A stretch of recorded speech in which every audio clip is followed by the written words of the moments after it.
Hi, it's me again with Corel Draw Tips and Tricks. And if you watched part one, I stated in that, and maybe I'm overstepping my bounds sometime when I do that, that this isn't a very good drawing.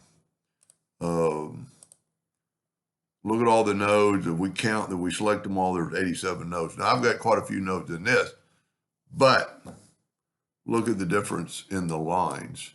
These are straight, more like a paper clip. Here's one I found off the internet that you could trace and it would work pretty well. And there are a lot of ways you could draw this. And I actually think this would be the best. So take a 2-point line and hold down the control button. And we're just going to put it right in the middle or somewhat in the middle. And then I'm going to hit the plus key on the keyboard, holding down the control button, and I'm going to put that one in the middle. Then instead of trying to put the other two in the middle here and here, I'm going to shift select the other line, go up to Windows, Dockers, and,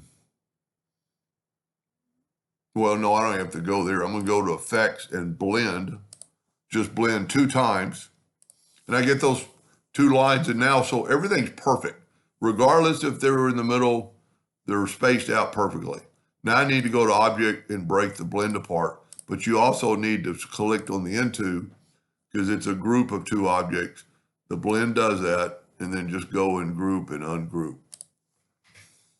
So instead of worrying about some stuff, you could build this with rectangles. There's a lot of ways you could build this, but we're going to build something on the inside of this.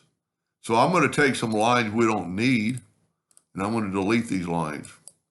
See, there's going to be my short line. I'm going to delete those lines. I'm going to delete that line, that line, that line. I'm deleting all the excess lines. Don't really have to right now, but I am.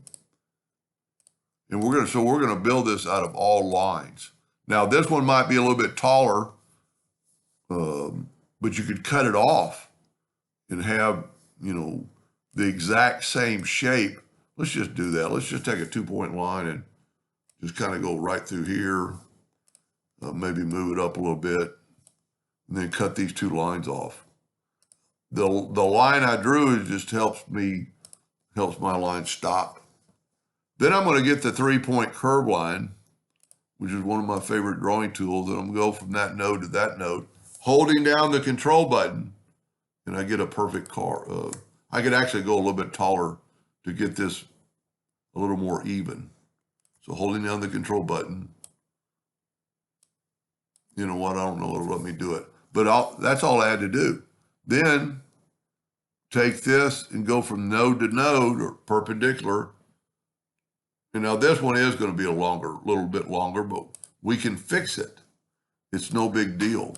If you wanted that exact size, we could just select all 3 of these nodes, hold down the control button, so it'll grow and see it's growing along that line. Take these lines and cut them away. This is really pretty easy. Just a couple more curved lines. Go from there to there. And now we need to go to the middle is about all you need to do, but we're going to make it like right in there. So I don't like that curve. That's pretty much it. It doesn't look like much, but then if we nudge this out of the way, yeah, I don't like that curve right there, but let's just leave it and see what happens. Select it all and go like, I did it earlier, so I know it's like 90 points. But see how broken up it is? And we also need to put these lines closer together. I have not yet. So select it all, go to Windows, Dockers, and join curves.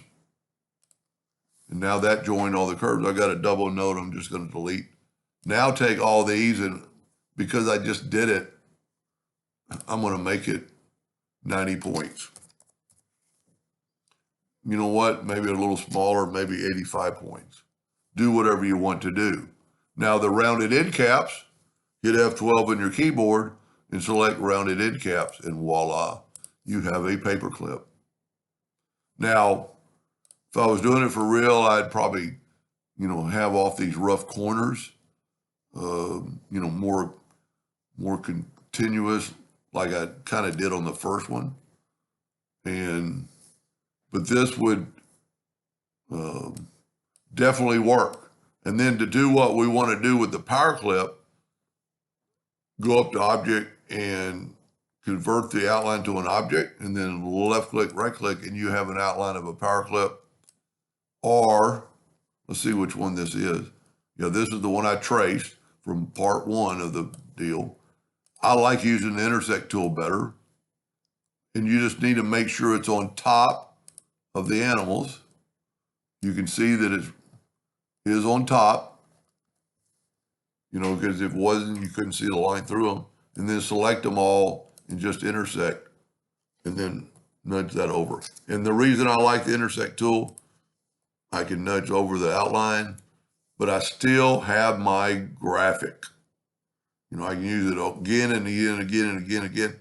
And I've never experienced it personally, but there have been some people say that sometimes in a power clip, it actually prints outside the line when they're doing it.